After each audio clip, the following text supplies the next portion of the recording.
Business and Commercial Knowledge. Chapter 1. Introduction of Business and Commercial Knowledge. Class 3. A Scope of Business and Commercial Knowledge. BCK. Scope का मतलब क्या है? दायरा. मतलब ये कितना फैला हुआ है, ये क्या है, ध्यान रखने का. Now it would be easier to understand the scope of the business and commercial knowledge with the knowledge of the previous lecture. ठीक है, ध्यान से देखिएगा. हम आगे डोमेन की बात करेंगे कि डोमेन क्या है. जो स्कोप है BCK का वही आगे डोमेन हो जाएगा, लेकिन डोमेन के बारे में चर्चा करेंगे नेक्स्ट क्लास में. देखिएगा, मैं आपके स्टडी मटेरियल का कॉमा कॉमा डॉट डॉट पढ़ाना चाहूँगा, क्योंकि जब एग्ज़ाम MCQ में होता है ना, वो बहुत बड़ा क्लियर होता है. एक टिक आपको फुल मार्क्स दिलाएगा या 0 मार्क्स दिखाएगा, और वहाँ पे कंफ्यूजन इवन कॉमा से भी हो जाता है. अगर उस कॉमा को आपने ध्यान से नहीं पढ़ा और वह उस कॉमा को ध्यान से एग्जामिनेशन हॉल में पढ़ा तो आपको कंफ्यूजन हो जाएगा और आपको ये पता नहीं लगेगा कि जो आप कर रहे हो सही कर रहे हो या नहीं कर रहे हो. सो ध्यान से देखिएगा. Scope of business and commercial knowledge का मतलब है कि हमें बिजनेस एंड कमर्शियल नॉलेज में किस किस एरिया के बारे में जानकारी होनी चाहिए. व्हाट डज इट इंक्लूड्स, ये क्या इंक्लूड करता है. तो देखिएगा, domain of business and commercial knowledge, ध्यान से आराम से. Scope explanation. पहला है एक्टिविटीज. क्या है एक्टिविटीज का मतलब क्या है, आप देखिएगा, ये ऑलरेडी लिखा हुआ है, यहाँ पे आए जा रहा है, मैं एक्सप्लेन करते जाऊंगा. एक्टिविटीज का मतलब है production of the goods and services, sale of the goods and services, distribution of the goods and services, transportation of the goods and services, ये एक्टिविटीज है. तो ये एक्टिविटी पता होना चाहिए. मैं आपको छोटी सी बात बताता हूं एक्टिविटीज में. मान लो कि किसी व्यक्ति का रोटी बनाकर बेचने का काम है. हमारे यहाँ गुजरात में आप देखिएगा, बहुत लोग क्या करते हैं, ये ठेपला बना के बेचते हैं. ये ठेपला बनाते हैं और ठेपला बना के बेचते हैं. That's correct, there is no problem at all in this. अब क्या हुआ, बड़ा सिंपल सा सवाल है. तो इसमें एक्टिविटीज क्या होगा. एक्टिविटीज क्या हुआ कि जाकर के आटा खरीदा गया, बेसन खरीदा गया, उसमें जो घी डालते हैं वो खरीदा गया, वो एक्टिविटीज हो गया.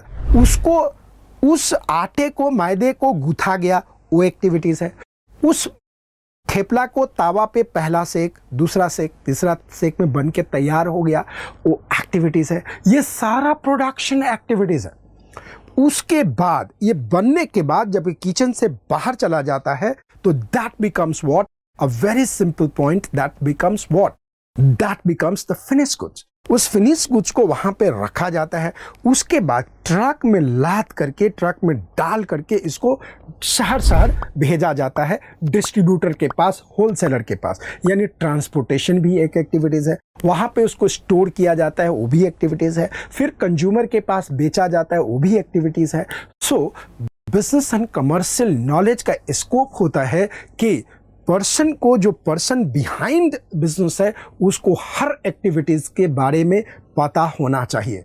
तो this activities includes the production of the goods and services, sale of the goods and services, distribution of the goods and services, right, everything ये इंक्लूड करता है. Transportation of the goods and services as well. तो ये scope है जो BCK आपको बताएगा. Domain में हम आपको बताएंगे कि एक्सपर्टीज कैसे होगा और चीजें कैसे होगा. तो अगर आपके एग्जाम में क्वेश्चन आता है कि knowledge of the activity of the business is the scope of the business, और domain knowledge of the business, correct और इनकरेक्ट, तो आप बोलेंगे करेक्ट. दूसरा चीज स्केल, यानी ये डोमेन है, स्टडी मटेरियल डोमेन बोला है, लेकिन डोमेन का मतलब हम नेक्स्ट क्लास में समझाएंगे.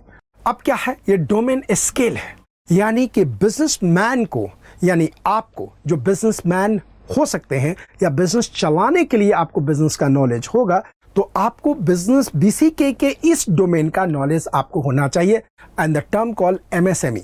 MSME का मतलब क्या होता है, micro small medium enterprises. Micro small medium enterprises, MSME. आज गूगल पे जाएंगे, लिंक्डइन पे जाएंगे, हर जगह जाएंगे, आपको MSME के बारे में बहुत सारे चीज़ें निकल के मिलेगा।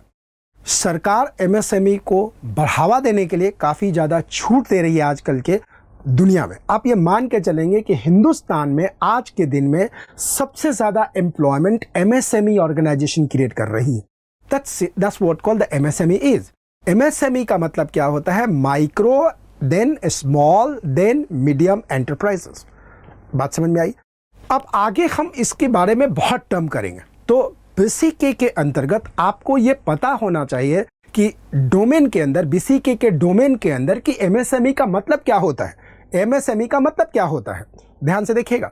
इसके इन डेप्थनेस के बारे में हम बाद में काफी डिटेल में बात करेंगे। यहां एक लुक ले लीजिए, देखिएगा। The government of India has enacted the micro, small and medium enterprises development right act 2006, in terms of which the definition of the micro, small and medium enterprises is as under. समझ में आया? Enterprises engaged in a manufacturing or production or processing or preservation of the goods as a specified below. यानी MSME जो organisation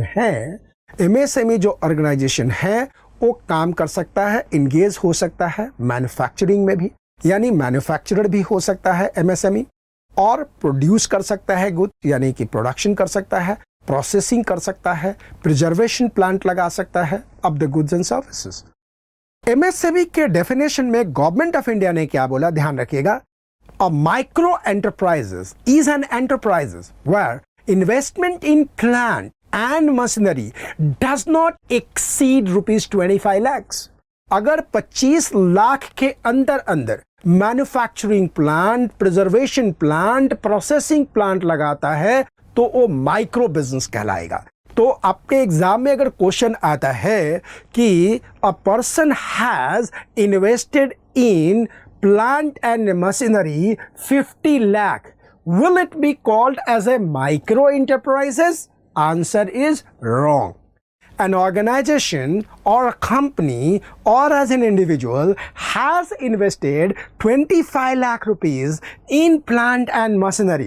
Is it the micro plant? Is it the micro enterprises? No. अगर उसने 50 lakh, if somebody has invested, company has invested 50 lakh rupees, will it be the micro? No. Micro कहलाने के लिए कितना होना चाहिए? माइक्रो कहलाने के लिए चाहे वो मैन्युफैक्चरिंग प्लांट हो, चाहे प्रिजर्वेशन प्लांट हो, चाहे वो प्रोसेसिंग प्लांट हो, the investment in plant and machinery will not exceed more than 25 lakh, यानी maximum limit is how much? 25 lakh. Second, a small enterprises is an enterprise where the investment in plant and machinery is more than 25 lakh but does not exceed 5 crore.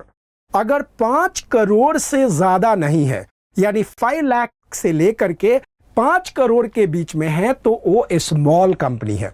ध्यान रखिएगा, ये investment in plant and machinery he decide करेगा कि वो क्या है, वो micro है या वो स्मॉल है या वो मीडियम है. तो अगर प्लांट एंड मशीनरी में 25 लाख से 5 करोड़ के बीच में, अप टू 5 करोड़ रुपीस में प्लांट एंड मशीनरी में इन्वेस्ट करता है, तो इस तरह के ऑर्गेनाइजेशन को स्मॉल कहते हैं, स्मॉल एंटरप्राइजेस करते हैं. थर्ड देखते हैं, a medium enterprises is an enterprises where the investment in the plant and machinery is more than ₹5 crore but does not exceed 10 crore. अगर ये 10 करोड़ से एक्सीड नहीं कर रहा है प्लांट एंड मशीनरी के इन्वेस्टमेंट में, प्लांट एंड मशीनरी ध्यान रखिएगा, प्लांट एंड मशीनरी में, तो ये क्या कहलाएगा? That will be termed as a medium enterprises. अब आप बोलेंगे कि बिजनेस एंड कमर्शियल नॉलेज के तहत why you as a chartered accountant should know about this? Because आप अपने क्लाइंट का भला कर सकते हैं, अपने बिजनेस की भला कर सकते हैं, क्योंकि गवर्नमेंट कई सारे स्कीम्स लेके आते हैं जिसकी तहत आप अपने क्लाइंट को भला कर सकते हैं, दिखा सकते हैं, बता सकते हैं कि कौन सी कैटेगरी में भी.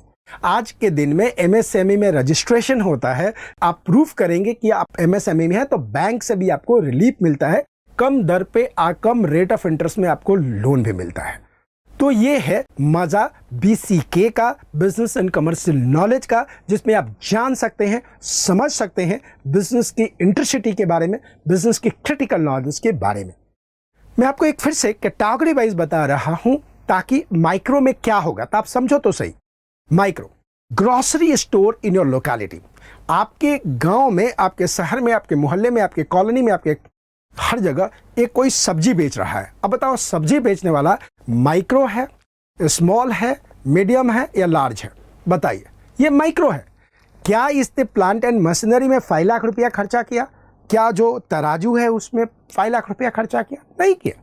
सो grocery store in your locality that sells groceries, जो ग्रोसरीज बेचता है, ग्रोसरी आप समझते हैं ना, दाल चावल चीनी जो भी है, किराने की दुकान जिसको कहते हैं ग्रोसरी शॉप, वो क्या है? वो स्मॉल है? नहीं, वो माइक्रो है, वो माइक्रो है। सो FMCG goods, sometime dairy product and the fruits and vegetable is a classic example of the micro enterprises. इतना ही नहीं, बहुत छोटे लेवल पे। So after micro there is a small. तो स्मॉल में क्या है? Like the handlooms and power looms, investment in plant machinery आपको पता है, खादी आप उसमें करते हैं स्मॉल, एग्रो बेस्ड इंडस्ट्रीज जैसे तेल का निकालने का मिल लगाया, ऑलरेडी बोला हुआ आपको, this all become a small, tuition centre small, photography small, breakfast joint आप खोल देते हो, स्नैक्स ज्वाइंट एंड समथिंग, छोटा बच्चा प्रिंटिंग वाले जो छोड़ देते हैं, this all are the micro. Medium में देखा जाए, आपको पता है अमाउंट अच्छी तरह से पता है, that goes what 25 lakhs, you know it very well. तो जैसे लेदर प्रोडक्ट्स हैं, थोड़ा सा बड़ा लेवल पे मोल्डिंग प्लांट हैं, right, this all about this include the product like the combs, कंघी बेचते हैं, अम्ब्रेला बेचते हैं, right, frames, plastic toys etcetera, ये मीडियम में आप क्या पा जाएगा, of course depending upon the investment in plant and machinery. Natural fragrance and the flavours, resorts, placement and management consulting forms, again can be medium, training and educational institutions etcetera. Large में आप देखते हैं, large organisation क्या होता है? Large scale industry in India can be categorized into the following type of industries. ये बड़े बड़े होते हैं, देखिएगा, आयरन एंड स्टील इंडस्ट्री आप देख रहे हैं, JSPL आप देख रहे हैं, JSW, ये सारे आप देख रहे हैं, ये HR आप ये सारे, टाटा ये सारे आप देख रहे हैं। ऑटोमोबाइल इंडस्ट्रीज, टाटा मोटर आ गया, फॉक्सवैगन आ गया, हुंडई आ गया, ये सारे लार्ज है। टेक्सटाइल इंडस्ट्रीज आप ये देख रहे हैं, textile industries, telecommunication industry, information technology industries आप देख रहे हैं, इन्फोसिस आप ये देख रहे हैं, TCS, right, this information technology industries, सारे पेट्रोलियम एंड नेचुरल गैसेस आप देख रहे हैं, इंडियन ऑयल आप देख रहे हैं, गेल आप देख रहे हैं, HP, this all that petroleum and natural gases industries, silk industry, fertiliser industry, चाहे जुआरी एग्रोकेमिकल हो, चाहे वो दीपक फर्टिलाइजर हो, चाहे वो PPL हो, this all are known as like this is. तो आपको ये बिजनेस एंड कमर्शियल नॉलेज में ये सीखने को मिल रहा है। तो अब आपको MSME एंड लार्ज ऑर्गेनाइजेशन के बारे में नॉलेज लेनी हो तो आप आराम से ले सकते हैं। जोग्राफिकल स्कोप, आप जोग्राफिकल स्कोप के बारे में समझ सकते हैं, like local market, national market, international market, ये सारे एक जोग्राफिकल है। जैसे आई टेल यू, आपके गांव में ये सनी बाजार है, तो ये जो सनी बाजार है ये या मंगल बाजार है, ये लोकल मार्केट है। दिल्ली का अगर आप चावड़ी बाजार देखोगे तो नेशनल बाजार है, वो इंटरनेशनल बाजार है, डिपेंड्स अपॉन द सिचुएशन। आप देखेंगे कि डायमंड का मार्केट है तो सूरत में है, that's called again national market, but for the foreigner it can be international market. Again you can say Dubai is a gold market, so for Dubai people is a local market, national market, whatever might be, but for us it is what? It's going to be what? The international market. So market can be a local market, national market, international market, it all goes on. Similarly, ownership के बारे में पता होना चाहिए इसके अंदर। Ownership का मतलब बिजनेस का ऑनर कौन हो सकता है, तो अगर स्टेट ओन्ड पब्लिक सेक्टर है, स्टेट ओन्ड और पब्लिक सेक्टर है, ये क्या हो सकते हैं, इसके मालिक गवर्नमेंट है, 51% शेयर उसका है, लाइक इंडियन ऑयल है, HP है, MMTC है, सेल है। ठीक उसी प्रकार से प्राइवेट सेक्टर का ऑनरशिप एक इंडिविजुअल हो सकता है, ग्रुप ऑफ इंडिविजुअल हो सकता है, लाइक सोल प्रोप्राइटर हो सकता है जिसका मालिक सिर्फ एक है और बिजनेस और बिजनेसमैन में डिफरेंस नहीं है। पार्टनरशिप बिजनेस हो सकते हैं, जैसे 2 से लेके 50 लोग मिलकर उस बिजनेस को चला सकते हैं। कंपनी हो सकता है जिसका बोर्ड कंपनी चलाएगा, उसके ऑनर्स जितने लोगों के पास शेयर होल्डर है सब हो सकते हैं। This is the corporate sector. अगर मैं प्राइवेट सेक्टर की बात करूं तो आप सोल प्रोप्राइटर से लेके बड़े बड़े कंपनी का नाम सीख सकते हैं। कंपनी में आप देख सकते हैं रिलायंस है, अडानी है, अंबानी है, ये सारे के सारे प्राइवेट सेक्टर के हैं। बीसी के तब में स्कोप में आप मार्केट को देखें तो आप समझ सकते हैं कि मार्केट कितना बड़ा है। रिसोर्स मार्केट हो सकता है, मिनरल मार्केट हो सकता है, कमोडिटीज मार्केट हो सकता है, कैपिटल मार्केट हो सकता है, लेबर मार्केट हो सकता है, कंप्यूटर मार्केट हो सकता है। जैसे कि आप लोग बहुत बार अगर दिल्ली में रहते हैं तो कहते हैं Nehru place is a computer market, right. ठीक उसी प्रकार से अगर आप आईएएस कोई करता है तो कहता है Mukherjee Nagar is a market for IAS. CA करते हैं तो आप देखते हैं तो आप कहते हैं कि Lakshmi Nagar is a market for the what, CA. So this is what a person. उसी तरह से जब आप बीसी के में हैं तो आपको नॉलेज पता होना चाहिए, नॉलेज होना चाहिए। स्टेक होल्डर का मतलब क्या होता है? स्टेक का मतलब क्या होता है? आधिपत्य। स्टेक का मतलब होता है जिसके पास मालिकाना हक है, जो मालिकाना हक है। तो देखिए आमतौर पे लोग क्या कहते हैं, मालिकाना हक का मतलब जो शेयर है, नहीं, स्टेक का मतलब होता है जिसके ऊपर प्रभाव पड़ता है। स्टेक का मतलब जो प्रभावित होता है। स्टेक का मतलब दोनों है। देखिए आधिपत्य यानी कि आधिपत्य दोनों तरफ से चलता है, यानी कि प्रभावित होता है जिसका स्टेक लगा है, जिसकी जिंदगी स्टेक पे लगी हुई है, जिसकी जिंदगी जिस स्टेक पे लगा हुआ है, that's called the stakeholder. तो बिजनेस की दुनिया में प्रमोटर ने पैसा लगाया इसलिए उसकी जिंदगी स्टेक पे लगी है। कस्टमर ने माल खरीदा लेकिन घटिया निकल गया तो उसकी जिंदगी स्टेक पे लगी है, तो customer is also stakeholder. आपके एग्जाम में क्वेश्चन आएगा कि customer is a stakeholder, correct और incorrect? Is a correct. So promoter is a stakeholder, customer is a stakeholder, investor is a stakeholder. जो share में पैसा लगाया कि पैसे दांव पे लगे हुए, स्टेक पे लगा हुआ। स्टेक का मतलब दांव पे लगना, स्टेक का मतलब दांव पे लगना, दांव पे लगा हुआ। अब दांव पे लगा तो आपको लगता होगा महाभारत के सीन आ गए होंगे कि स्टेक पे कौन थे? स्टेक पे द्रौपदी थी, आप बोलेंगे। तो स्टेक पे तो हमारे भीष्म पितामह का भी इज्जत था। स्टेक पे हमारे वो क्या थे, अर्जुन जी का भी था, भीम का भी था। सभी स्टेक पे थे, जिनकी जिंदगी दांव पे लगी है वो स्टेक पे लगी है। स्टेक मिले तो दांव पे लगा। सो बिजनेस की दुनिया में प्रमोटर भी स्टेक होल्डर है, कस्टमर भी स्टेक होल्डर है, इन्वेस्टर भी स्टेक होल्डर है। समझ में आया? डायरेक्टर भी स्टेक होल्डर है, एम्प्लॉय भी स्टेक होल्डर है, सप्लायर भी स्टेक होल्डर है, लोकल बॉडी है वो भी स्टेक होल्डर है। मेरी बात समझ में आ रहा है? जिसकी जिसकी दांव पे लगी है, जिसकी जिसकी लगी है वो स्टेक होल्डर है। गवर्नमेंट क्या है स्टेक होल्डर? बिल्कुल, गवर्नमेंट भी लगी है तो गवर्नमेंट की भी लगी है, सप्लायर भी स्टेक होल्डर है, कस्टमर भी स्टेक होल्डर है, इन्वेस्टर भी स्टेक होल्डर है, गवर्नमेंट भी स्टेक होल्डर है, लॉ बॉडी भी स्टेक होल्डर है। जिसकी जिसकी लगी है सभी के सभी क्या है? सोसाइटी क्या स्टेक होल्डर है? बिल्कुल, सोसाइटी की बिजनेस पे लगी है, that also be the stakeholder. BCK में आपको ये पता होना चाहिए। अब आता है फंक्शंस। हर बिजनेस में फंक्शन होते हैं। जैसे आप एक कोड देखिए, MRP of HLA, MRP of HLA. तो मार्केट फंक्शन है बिजनेस में, रिसर्च एंड डेवलपमेंट फंक्शन है, प्रोडक्शन फंक्शन है, अदर बिजनेस रिलेटेड कुछ भी हो सकता है। अगर इंजीनियरिंग का बिजनेस है तो इंजीनियरिंग रिलेटेड कोई डिपार्टमेंट हो सकता है। फाइनेंस फंक्शन है, ह्यूमन रिसोर्स फंक्शन है, लॉजिस्टिक फंक्शन है, अकाउंट्स एंड टैक्सेशन फंक्शन है। ये सारे के सारे फंक्शंस हैं। तो ये नॉलेज होना चाहिए बिजनेस के बारे में। फोकस, कंपनी का फोकस क्या हो सकता है? कई कंपनी फंक्शन पे फोकस करता है, कई कंपनी अपनी एंटरप्राइज यानी बिजनेस के लिए फोकस करता है। आदित्य बिरला ग्रुप पूरे एंटरप्राइज के लिए फोकस करता है। तो जब भी आप आदित्य बिरला के ऐड देखते हैं तो बाद में राइजिंग सन का ऐड आपको आता है। So focus can be company और एंटरप्राइज वाइज और पर्टिकुलर बिजनेस लाइन और ए पर्टिकुलर फंक्शन। ये कुछ भी हो सकता है, ये चेंज भी हो सकता है। यस, क्यों नहीं चेंज हो सकता है।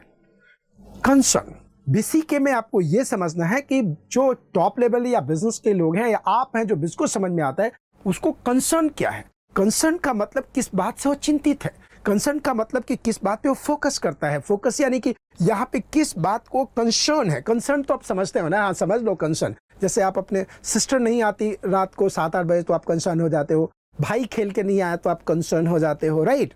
जैसे पिताजी रात को 10 बजे तक नहीं आए, फोन नहीं उठा रहे तो आप कंसर्न हो जाते हो। ठीक उसी प्रकार से कंसर्न का मतलब आप चिंतित होते हो कि भाई क्या होगा। तो सबसे पहला कंसर्न है सर्वाइवल का, यानी कि बिजनेस को सर्वाइव होना चाहिए। Then survival of the fittest बाद में आपको बताऊंगा। फिर प्रॉफिटेबिलिटी का कि प्रॉफिट हो रहा है नहीं हो रहा है, फिर ग्रोथ हो रहा है नहीं हो रहा है, सस्टेनेबिलिटी हो रही नहीं हो रही है, सोशल रिस्पॉन्सिबिलिटीज बियर कर रहा है नहीं कर रहा है, गवर्नेंस का पालन हो रहा है नहीं हो रहा है, वैल्यूज एंड एथिक का फॉलो कर रहा है नहीं कर रहा है। ये सारा का सारा कंसर्न होना चाहिए बिजनेस का। यानी कि आपके एग्जाम में क्वेश्चन आएगा कि sustainability is the concern of the BCK, correct और incorrect? Sustainability is a concern of the BCK, correct और incorrect? Correct. Survival is a concern of the BCK, correct और incorrect? Correct. Profitability is the first concern of the BCK, correct or incorrect? Incorrect. What is the first concern? Survival. What is the first concern? Survival. फिर आपके question आएगा social responsibility is a concern of the BCK, correct or incorrect? Absolutely correct. Governance is a concern of the BCK, correct or incorrect? Correct. Values and ethics, concern or not concern? Is a concern. तो आपको देखना है।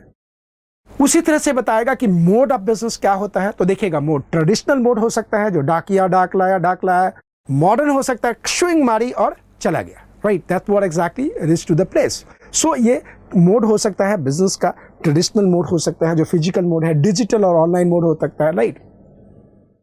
Underline discipline, ये बहुत बड़ा concern है जो आगे हम पढ़ेंगे, जो बहुत बड़ा डोमेन होगा BCK का, जो हम देखेंगे। इकोनॉमिक, अर्थशास्त्र, वो बिजनेस का डोमेन है, वो बिजनेस का डोमेन है, BCK का डोमेन है। लॉ, कानून आना चाहिए, कानून। फिलॉसफी, दर्शन। आज देखिएगा, दर्शन बहुत बड़ा चीज है। दर्शन आज देखिए, जिसको कहते हैं कंसेप्ट सेलिंग है। आज देखिए, लोग कहते हैं जिंदगी का क्या भरोसा, पैसा लग के क्या करोगे, घर खरीदो, इंस्टॉलमेंट दो, आराम से जिंदगी जियो। ये फिलॉसफी है। आज इंश्योरेंस बिजनेस किस में चलता है? डर पे। तुम्हारे पास पैसा नहीं है, लेकिन आगे ज्यादा दिक्कत ना हो, इसलिए लोग टर्म प्लान कराते हैं। लाइफ इंश्योरेंस क्यों कराते हैं? इसीलिए कराते हैं कि मैं अगर मर गया तो हमारे घर वालों को दिक्कत ना हो। Love is compulsory, LIC, love is compulsory. ये फिलॉसफी है, ये फिलॉसफी बताते हैं। साइकोलॉजी का मतलब आप समझते हैं ना? Psychology, right? सोशियोलॉजी बोले तो व्हाट? जो समाज विज्ञान, साइकोलॉजी, मनोविज्ञान, ये सारे के सारे अंडरलाइंग डिसिप्लिन है जो बिजनेस में आपको समझना है। तो एक चार्टर्ड अकाउंटेंट को BCK के हर टर्म्स पे, हर पहलू पे, डोमेन के हर पॉइंट पे मास्टरी होनी चाहिए, ताकि ये बिजनेस को संभाल सके, बिजनेस को बढ़ा सके। सो आपके एग्जाम में क्वेश्चन आता है कि a chartered accountant should not know any part of the BCK, correct और incorrect? Incorrect. The chartered accountant must know everything. So this is what exactly the point what we understand. तो आपको इस lecture में समझ में आया कि BCK किस डोमेन एरिया को हमें समझना चाहिए, एज ए चार्टर्ड अकाउंटेंट समझना चाहिए, हमें एक्टिविटी समझना चाहिए, हमें स्केल समझना चाहिए। स्केल आपको समझ में आ गया। आपको हमें ज्योग्राफिकल स्कोप के बारे में समझना है, ऑनरशिप के बारे में हमने समझा, मार्केट के बारे में सोचा, स्टेक होल्डर के बारे में समझा, फंक्शन, फोकस, कंसर्न के बारे में समझा, एंड व्हाट द मोड के बारे में हमने समझा। आगे हम समझेंगे domain of the BCK। Domain यही नॉलेज बनेगा, यही वर्ड बनेगा जब हम एक्सपर्टीज हायर करेंगे। हम नेक्स्ट क्लास में डोमेन ऑफ द BCK के बारे में बात करेंगे, समझेंगे और समझने की कोशिश करेंगे। Thank you very much.